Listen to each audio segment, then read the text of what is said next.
नमस्कार, मैं हूं संजय शर्मा। आप देख रहे हैं 4 PM न्यूज नेटवर्क। सभी को इंतजार था 30 तारीख का। पूरे देश की सांसें रुकी हुई थी और प्रधानमंत्री जी की तो निगाहें बहुत बेचैन थी, परेशान थे वो। छोटे चाणक्य भी दुखी थे और समझ में नहीं आ रहा था कि क्या होने वाला है इन 5 राज्यों के चुनाव में।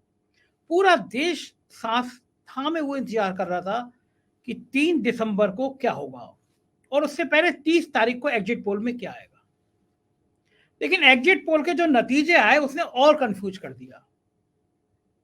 एक बड़ी एजेंसी मध्य प्रदेश में बीजेपी की सरकार बना रही, एक बड़ा टीवी चैनल मध्य प्रदेश में बीजेपी की सरकार बना रहा, 2 बड़े टीवी चैनल मध्य प्रदेश में कांग्रेस की सरकार बना रहे, 2 एजेंसियां कांग्रेस की सरकार बना रहे। और यही बात राजस्थान में हुई। राजस्थान में भी कोई बीजेपी की सरकार बना रहा, कोई कांग्रेस की सरकार बना रहा। संख्या में आगे पीछे होते थे कभी कभी एजेंसियों के, लेकिन रुझान एक जैसे होते थे कि रुझान पता चल रहा था, लेकिन यहां तो रुझान ही उल्टे हो गए। तब किसी की समझ नहीं आया कि यह हुआ कैसे। और आपको एक बार याद होगा कि बहुत साल पहले दिल्ली में चुनाव हुआ था। दिल्ली के कुछ पत्रकार हैं, खुद को बड़ा भारी ईमानदार होने का सर्टिफिकेट देते रहते हैं और कहते रहते हैं हम तो खुशबू पहचान लेते हैं, कहाँ चुनाव हो रहा है हम बता देते हैं, हम हमारी तासीर में पता है, हम कुछ गलत नहीं बोलते। ऐसी लंबे लंबे डायलॉग बोलते रहते हैं। उन सब ने दिल्ली में कहा कि बड़ा कड़ा मुकाबला है। सोचिए, दिल्ली के जो पत्रकार जो जहां खाते हैं, जहां पीते हैं, जहां उठते हैं, जहां बैठते हैं, जहां सोचते हैं, उन्होंने कहा कि केजरीवाल और बीजेपी में बड़ा कड़ा मुकाबला है और बहुत बड़े बड़े नाम वाले पत्रकार। और जब नतीजा सामने आया तो भारतीय जनता पार्टी को 3 सीटें मिली थी।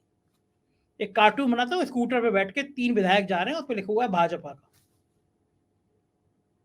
तो यही हाल कम से कम आज एग्जिट पोल में हुआ, कंफ्यूजन पैदा किया गया। फिर मैंने इसकी थोड़ी पड़ताल शुरू करी कि कंफ्यूजन होता कैसे है, इन एजेंसियों का खेल क्या है, ये सर्वे किसके कहने पर तैयार होते हैं, क्या कुछ और बड़ा खेल होता है। मेरे लिए बड़ी हैरानी की बात थी। पता चला कि इन सर्वे पे हजारों करोड़ का सट्टा लगा होता है। नतीजे कुछ भी आए, हजारों करोड़ सटोरिये कमा लेते हैं। सर्वे में कुछ होगा, सरकार कुछ और बनेगी।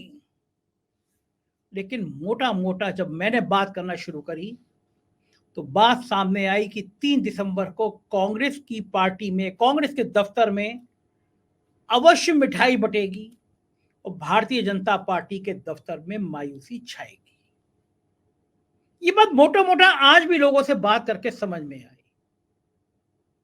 लेकिन इसके पीछे का खेल क्या है, रणनीति क्या है, और क्यों मध्य प्रदेश के एक जगह पहले ही पोस्टल बैलेट खुलवा लिए गए, काउंटिंग शुरू कर दी गई, जबकि बहुत डेट थी। क्या खेल है, क्या कोई साजिश है, कोई प्लानिंग है। और बड़ा सवाल यह कि जब 5 राज्य हार जाएंगे तो मोदी करेंगे क्या। मोदी क्या देश में एक खतरनाक खेल खेलेंगे, क्या चुनाव को टलवाने की रणनीति बनेगी, क्या देश में कोई संकट आएगा, या कोई और ऐसी बात होगी जो आपको मुझे बेचैन कर देगी।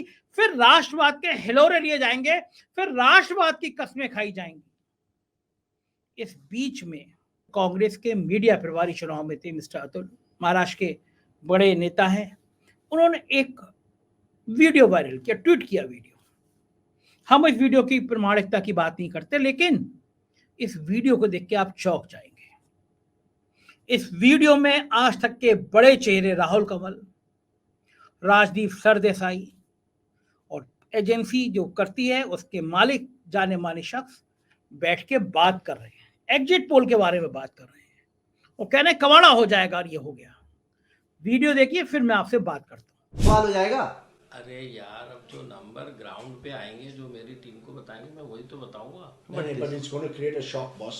I think you need to look at these numbers again, Pradeep, because I this am is also going to. getting goosebumps the way you are saying. अभी मैं भी खुद शॉक था ये नंबर 3 देखने दिन के किसी को बाद। नींद नहीं आनी बॉस इस नंबर के चक्कर में। आप तो Every बोल के state, निकल जाओगे, every state that what you हमारे are सर showing पे आ me, जाएगी। every state that you are showing me is opposite of what we have been hearing so far. बिल्कुल सही है, वही तो मैं देख रहा था। उसी के लिए तो मैं ज्यादा परेशान हूँ कि हाउ कैन इट नहीं तो बी। गड़बड़ तो नहीं हो जाएगा, बड़ी फजियत होगी बॉस। अब गड़बड़ क्या होगा, अभी तक तो जो काम किया है वो किया है, अपन तो जमीन पे काम करते हैं, जो रिजल्ट आएगा देखा No, जाएगा। but this is a mini general election. 5 states, boss. We cannot afford to get this wrong. Ab- You know, you better be careful, Pradeep, with these numbers because, as Rahul says, this is going to create shockwaves in नहीं, Congress, sir पे dance करेंगे, BJP, boss लोग। DRS. Everybody is going to be shocked. सब sir पे dance करेंगे, आपका dance देखो, गड़बड़ हो मैं जाएगा। सबको ये कहता हूँ कि हम तो कोशिश करते हैं रिजल्ट बिफोर रिजल्ट देने की।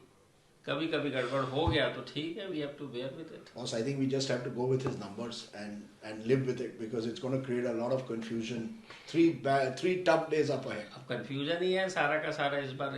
नेता आपका पोल और देख के अरे गाली हमको मिलने वाली है। They'll say, नहीं, you know, किसी को नींद ही that's नहीं gonna आएगी। be- That's the problem, Pradeep. Be careful with these numbers. अभी खासकर लोकसभा सामने है तो मेरे को ज्यादा चिंता हो गई आपकी बात सुन के। ठीक, हाँ, आपने ये सबसे बड़ा, खुद को सबसे बड़ा तेज कहने वाला चैनल, जहां पे वो तिहाड़ जेल से वापस आए सुधीर चौधरी जी नौकरी करते हैं, जिन्होंने 2000 के नोट पे चिप ढूंढ ली थी, वहां पे ये सब बातें हो रही। तो लोगों ने कहा कि इस एग्जिट पोल ने तो और भ्रम पैदा कर दिया। फिर मुझे लगा कि मैं आज एक उस पत्रकार के पास चलता हूं, उस पत्रकार के पास जाता हूं जिन्होंने मेरे पत्रकारिता के शुरुआत काल से मैं उनको एग्जिट पोल पे, सर्वेक्षण पे, नतीजों पे, देश के बड़े बड़े टीवी चैनल में देखता था।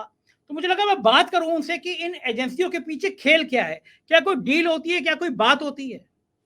चलते हैं अभय दुबे जी के पास और ये चीज समझने की कोशिश करते हैं। चलते हैं। शुक्रिया अभय जी, आपने हमें समय दिया। हम सुबह से आपको जब एग्जिट पोल आए थे तो सुबह से लोग आपको चैनलों पर लगातार देख रहे थे कि आज सुबह से आपने बोलना शुरू किया था। लेकिन इस बार देश का जनमानस बहुत कंफ्यूज है। चैनलों के जो सर्वे हैं सब अलग अलग आए हैं, कोई कुछ कह रहा है, कोई कुछ कह रहा है। किस सर्वे को सही माना जाए, किसको गलत माना जाए, और क्या ये सर्वे सही होंगे? आपने एक लंबे समय तक काम किया है, एक ऐसी संस्था से काम किया है जिसमें विश्वसनीयता होती थी, और आपके मैंने देखा है वो दौर की आप लोग जो कहा करते थे वो वाकई में हुआ करते थे। तो अब सारे चैनलों के बिल्कुल इतने अलग अलग आए हैं, कोई किसी को जिता रहा है, कोई किसी को जिता रहा है। तो क्या माना जाए कि किस चैनल के सही होंगे या सबके गलत होंगे? देखिए संजय जी, मैं ये मानता हूं कि जनमानस कंफ्यूज नहीं है, जनमानस भ्रमित नहीं है। जनमानस 3 दिसंबर को स्पष्ट जनादेश देगा। हर प्रदेश में साफ तौर पर किसी एक पार्टी को बहुमत प्राप्त होगा, मेरा ये मानना है। ये जो कंफ्यूजन है, ये जो उतार चढ़ाव है, ये जो भ्रम की स्थिति है, ये सर्वे एजेंसियों द्वारा पैदा की गई है। जो एग्जिट पोल करने वाली एजेंसियां हैं उनके द्वारा पैदा की गई है, और इस बात को समझना जरूरी है। पहली बात तो यह है कि सब एजेंसियों के सैंपल साइज अलग अलग होते हैं, और उस साथ में ये तमाम एजेंसियां जो हैं, जो स्थानीय स्तर पर छोटी छोटी पार्टियां होती हैं, जिनको अन्य की श्रेणी में रखा जाता है, अदर की श्रेणी में रखा जाता है। अगर किसी निर्वाचन क्षेत्र में मान लीजिए एक एजेंसी का बंदा जाता है और एक निर्वाचन क्षेत्र में वो 100 वोटरों से बातचीत करता है जो कि वोट देकर निकल रहे हैं, मतलब है, तो हो सकता है कि उस बातचीत में ऐसे कुछ वोटर आ जाएं जो कि छोटी छोटी पार्टियों को वोट देके आ रहे हैं। तो उससे क्या होता है कि छोटी पार्टियों का यानी अन्य की कैटेगरी बढ़ जाती है। इस बार आप सभी सर्वेक्षणों को देखिए, उसमें अन्य की कैटेगरी बहुत अच्छी है, खासी स्वस्थ कैटेगरी है अन्य की। कहीं 14% अन्य को वोट मिल रहे हैं किसी क्षेत्र में 16% वोट मिल रहे हैं, किसी क्षेत्र में 12% वोट मिल रहे हैं, किसी क्षेत्र में 15% वोट मिल रहे हैं। जब अन्य को इतने वोट मिलते हुए वोट मिले थोड़ी ना है, तो एग्जिट पोल मिले हुए दिखा रहे हैं। तो अगर ये मिले हुए इतने वोट अन्य को मिल रहे हैं तो जाहिर है कि अगर ये अन्य को वोट नहीं मिलते, अन्य को मान लीजिए 2%, 3%, 4% वोट मिलते, तो 10 से लेके 11-12% वोट जो है वो दो जो प्रमुख पार्टियां हैं उनको मिलते हुए दिखाई पड़ते हैं। तो दो पार्टियों के बीच का अंतर बढ़ जाता और चीजें धुंधली होने की बजाय और ज्यादा साफ लगती। अब आप देखिए छत्तीसगढ़ को लीजिए, आप राजस्थान को लीजिए और मध्य प्रदेश को लीजिए, ये तीनों 2 पार्टी स्टेट हैं। हाँ। यानी इन्हें 2 बड़े दलों के अंदर सीधी टक्कर है। बाकी छोटे छोटे दलों की भूमिका काम बिगाड़ू टाइप लगती है। उन छोटे छोटे दलों में भी एक आध दल जो होता है महत्वपूर्ण होता है, वो केवल 3, 4, 5, 6, 7 कॉन्स्टिट्यूएंसीज में महत्वपूर्ण होता है वो। तो मुझे लगता है कि ये जो माइक्रो सीन है, यानी छोटा सीन है, मतलब जो है जिसमें बड़ी पिक्चर सामने नहीं आती है, ये एग्जिट पोल के कई जगह इस चीज के शिकार हुए हैं। तभी तो दूसरे सब एग्जिट पोल करने वालों को डर है कि कहीं उनका गलत ना साबित हो जाए, इसलिए उन्होंने इस तरह दिखाया है 25 से 43 तक, 25-43। तो सारे एग्जिट पोल के नतीजे हाइफनेटेड हैं। हाँ हाँ, अंग्रेजी में अगर बहुत अंतर है, बहुत hyphenated अंतर। हैं। हाँ, और 2% से लेकर 5% तक की एरर दिखा रहे हैं, भूल चूक लेनी देनी। अब आप सोचिए कि जहां जो एजेंसी कांग्रेस और बीजेपी के अंदर 3% का फर्क बता रही है या 2% का फर्क बता रही है और खुद कह रही है कि हमारा 3 से 5% एरर है हमारे, तो अब आप उस एरर को उसमें जैसे ही अप्लाई करेंगे आपको तुरंत ही लगने लगेगा कि भाई इसके अनुमान पे हम कैसे भरोसा करें। तो मेरा मानना यह है कि जब 3 तारीख को नतीजे आएंगे तो हर मामले में कोई एक एजेंसी सही साबित होगी और बाकी एजेंसियां गलत साबित होगी, और इस प्रक्रिया में काफी एजेंसियों की बदनामी होने वाली है। जी, मुझे एक बात और बताइए अभय जी, मेरे ख्याल से दशक से आप इन एजेंसियों को जानते हैं। देश का, मैं तो अपनी पत्रकारिता के जीवन में जब से मैंने देखा है, आँख खोल के मैंने आपको देखा है, हर चुनाव में आप समीक्षा करते हैं, बातें करते हैं, सर्वे के ऊपर बात कर रहे होते हैं।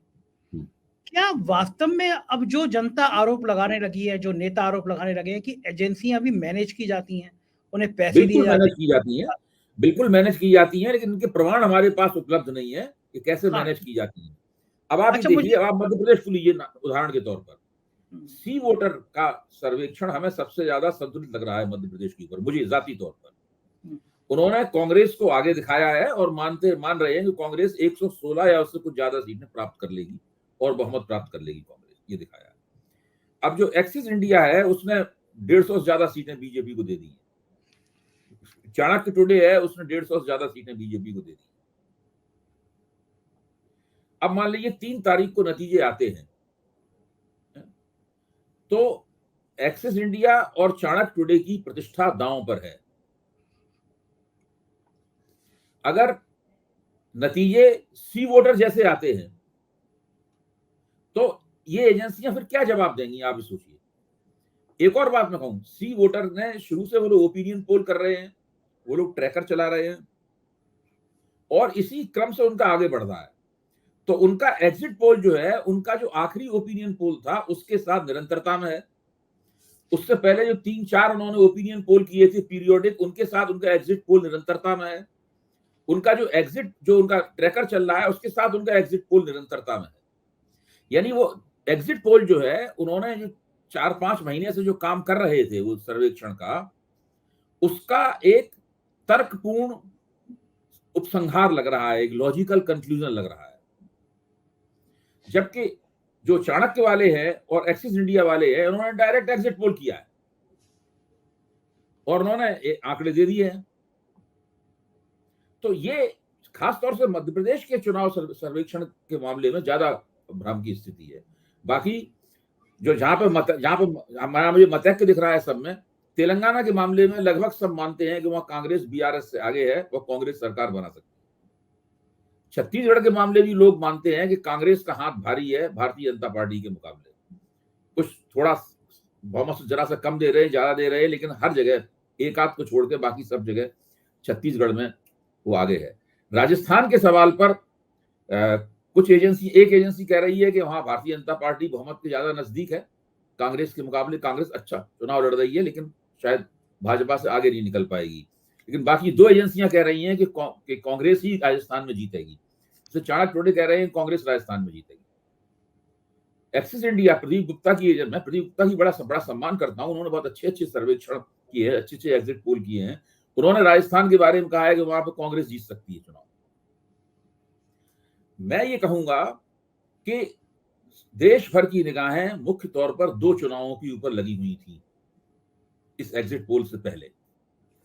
एक चुनाव था तेलंगाना, जहां की कहानी ये थी कि कांग्रेस छलांगे बढ़ के आगे बढ़ रही है और बीआरएस का ग्राफ नीचे जा रहा है, और भाजपा, मजलिस-ए-इत्तेहादुल मुस्लिमीन एमआईएम और बीआरएस के बीच में एक छुपा हुआ गठजोड़ है।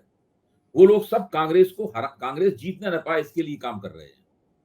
तो सबकी निगाह तेलंगाना पे लगी हुई थी। और वो अब सब लोग देखेंगे कि क्या वास्तव में कांग्रेस इस साजिश को परास्त कर पाती है, समाप्त कर पाती है, नहीं कर पाती। सभी समीक्षकों की आज दिन में ये राय थी, अगर कांग्रेस तेलंगाना का चुनाव जीतती है तो वो राष्ट्रीय राजनीति की एक बहुत ही बड़ी घटना होगी। क्योंकि 6 महीने पहले कांग्रेस के अच्छे अच्छे जो हमदर्द थे वो भी नहीं कह रहे थे कि कांग्रेस वहां बीआरएस का मुकाबला कर पाएगी।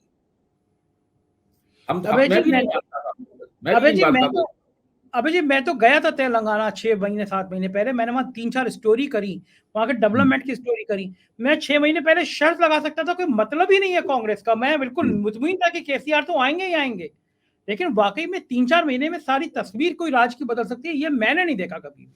आपने देखा? और इन चुनाव में दूसरी कहानी राजस्थान की है। देखिए, राजस्थान में पिछले 30 साल से सरकार बदलती है। सरकार अब देखिए 2013 में भारतीय जनता पार्टी प्रचंड बहुमत से जीती थी। 2018 आते आते उसने प्रचंड बहुमत का फायदा खो दिया और वो चुनाव हार गई अशोक गहलोत से। मार्जिनल डिफीट हुई, लेकिन हार तो हार होती है। अब सबको उम्मीद ये थी कि इस बार रिवाज के मुताबिक कांग्रेस को हार जाना चाहिए, लेकिन अशोक गहलोत ने अंगद की तरह अपना पांव अड़ाया और कहा कि हम नहीं जीतने देंगे भारतीय जनता पार्टी। और पिछले 2 साल से वो अपने अभियान में लगे हुए थे। मैं ये नहीं कह रहा हूं उनका शासन कोई राम राज्य था, उनके शासन में भी बहुत खामियां थी, कानून व्यवस्था का में उन्हें इतनी सफलता नहीं प्राप्त हुई, और भी बहुत सारे आरोप उनके ऊपर लगाए जा सकते हैं। लेकिन चुनावी रणनीति, लाभार्थी योजनाएं, इन सब में मिलाकर और प्रचार, बहुत ही सुव्यवस्थित और सुनियोजित तरीके से किया गया प्रचार करके अशोक गहलोत लड़ाई में बने रहे। और आज स्थिति यह है कि कई सर्वे एजेंसियां कह रही हैं, एग्जिट पोल करने वाली एजेंसियां कह रही हैं कि कांग्रेस राजस्थान जीत सकती है। मैं कुल मिला के कहूंगा कि ये सारे चुनाव में कांग्रेस सबसे ज्यादा फायदे में रहेगी। आप मेरी ये भविष्यवाणी है, आप 3 दिसंबर को देखिएगा। ये बढ़िया। हमारे जो जोशी आते हैं उन्होंने भी ये कहा था कि 3 दिसंबर को कांग्रेस लड्डू बांट रही होगी, बीजेपी दुखी होगी। वही भविष्यवाणी आप भी कर रहे हैं। मैं ज्योतिष के हिसाब से नहीं कह रहा हूँ। देखिए, इस हिसाब से तो तेलंगाना, मध्य प्रदेश, छत्तीसगढ़, राजस्थान और मिजोरम में भी पहले से बेहतर प्रदर्शन।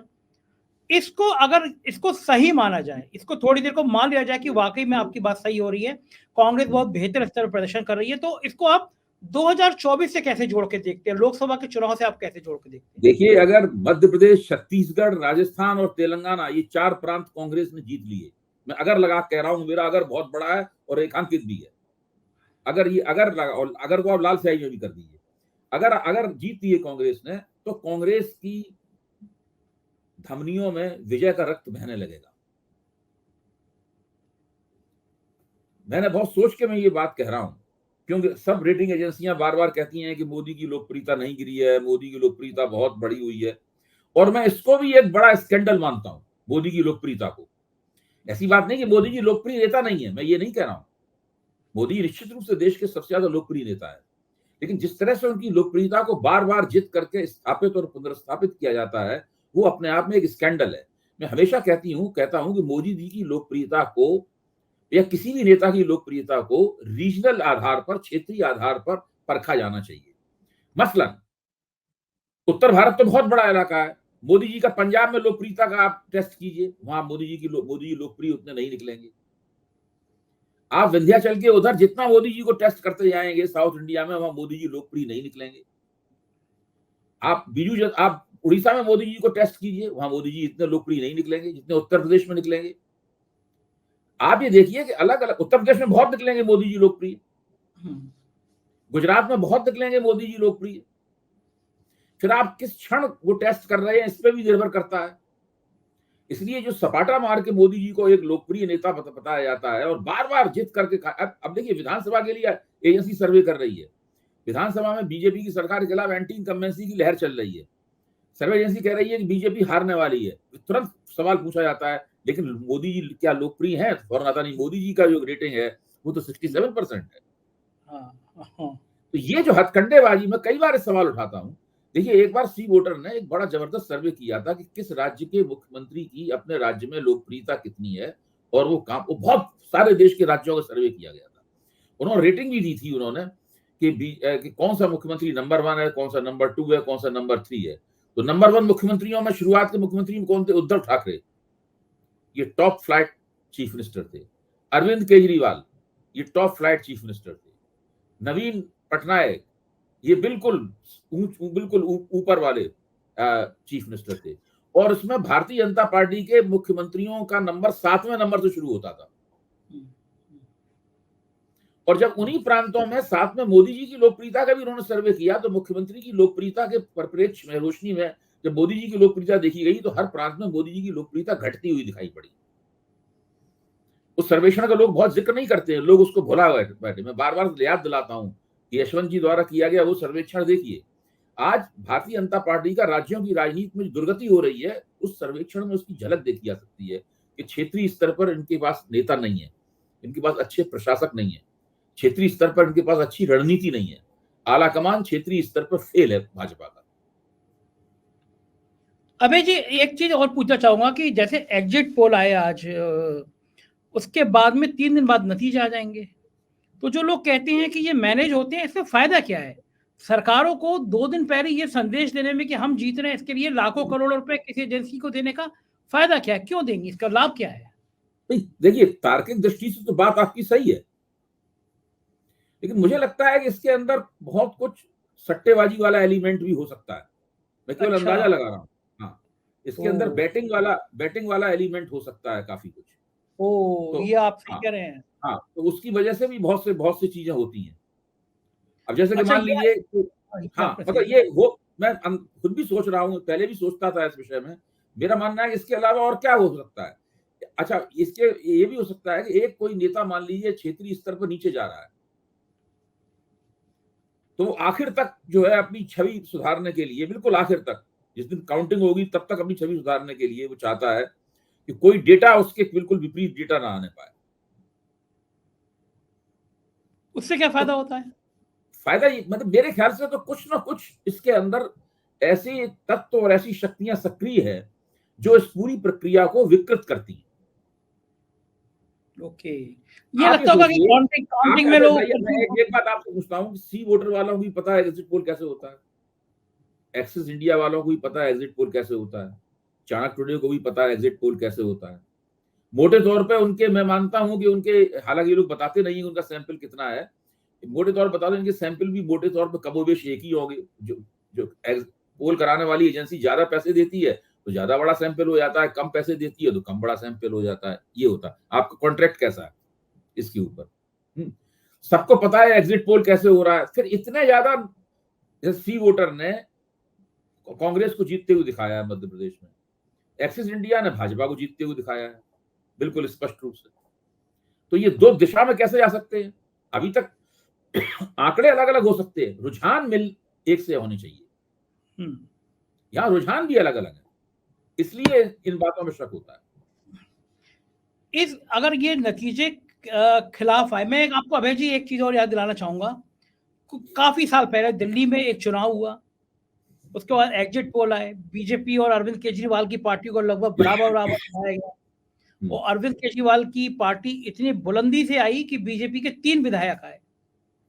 तो दिल्ली में सारी पत्रकार रहते हैं, तो इतना अंतर भी आता है, इतनी नजर नहीं पहचान पाते एग्जिट पोल। इसीलिए मैं कहता हूं कि इसके अंदर, जैसे मान लो चाणक्य टुडे का एक सर्वेक्षण बहुत अच्छा गया, एक एग्जिट पोल बिल्कुल सही निकला।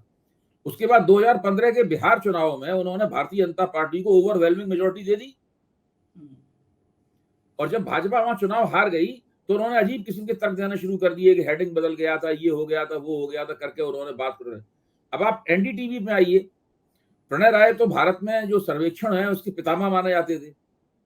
2015 के ही चुनाव में हंसा रिसर्च की तरफ से उन्होंने एक बहुत बड़ा सर्वेक्षण कराया, उसका सैंपल साइज भी बहुत बड़ा था, और बड़े बड़े पोलस्टर उन्होंने बैठाए वहां पे अपने पैनल में, और उससे बातें की, और उन्होंने भारतीय जनता पार्टी को बिहार में स्पष्ट रूप से चुनाव जिताया। भारतीय जनता पार्टी चुनाव हार गई, फिर उन्होंने माफी भी जारी की उन्होंने कि हमसे गलती हो गई। जो इतना बड़ा खुद पोलस्टर रहा है, पोलस्टर का पितामह है, वो भी इस चीज को नहीं समझ पाया कि हंसा रिसर्च का जो सर्वेक्षण है वो बिल्कुल फर्जी है। मेरा तो मानना यह है कि इस तरह के सर्वेक्षणों के ऊपर मुकदमे चलने चाहिए, ताकि अदालत में उनसे पूछा जाए कि भाई आपने कैसे सर्वेक्षण किया, क्या किया, आपसे गलतियां कैसे हुई, आप सच्चाई का कितना प्रतिशत खोज के ला पाए। जरूरी नहीं कोई 100% सच्चाई को खोज के लाए। भाई हम लोग जो राय अपनी देते हैं वो तो हमारे एक्सपीरियंस और हमारे अनुभव पे आधारित हैं, कुछ लोगों से बातचीत करने पे आधारित हैं, अध्ययन पे आधारित हैं। हम ये दावा नहीं करते कि हमारे पास एक साइंटिफिक सिस्टम है, हमने एक पोल किया है, हम इतने लोगों से मिले हैं, इनसे पूछा है, तो ये तो हम दावा नहीं करते। कि जो एजेंसी ये दावा करती है उसे गारंटी रहनी चाहिए कि उसका जो सर्वेक्षण है और उसका नतीजा है, उसका एग्जिट पोल जो है वो एक खास सीमा तक बिल्कुल सही साबित होगा। 100% सही साबित हो हम उससे उम्मीद नहीं करते। अच्छा, क्या लगता है आपको, अगर ये 5 राज्यों का यही नतीजा है, कांग्रेस के पक्ष में नतीजा है, तो फिर मोदी जी की अगली प्लानिंग क्या हो सकती है? 2024 का चुनाव वो कैसे फेस करेंगे? मोदी जी ऐसे मुद्दे की तलाश करेंगे जिससे राष्ट्रवादी तूफान आ जाए। अभी नहीं कर रहे हैं, मेरा मानना है। एक और सर्जिकल स्ट्राइक, हाँ जो भी हो, सर्जिकल स्ट्राइक हो या कोई सी कल स्ट्राइक हो, लेकिन मोदी जी जरूर इस तरह का एक मुद्दे की तलाश में होंगे कि जिससे पूरे देश के सामने वो कह सकेंगे इस देश के पालनहार खेवनहार वो ही हैं और उनके बिना देश जो है उसकी सुरक्षा खतरे में फंस जाएगी और देश के लोग असुरक्षित महसूस करने लगेंगे।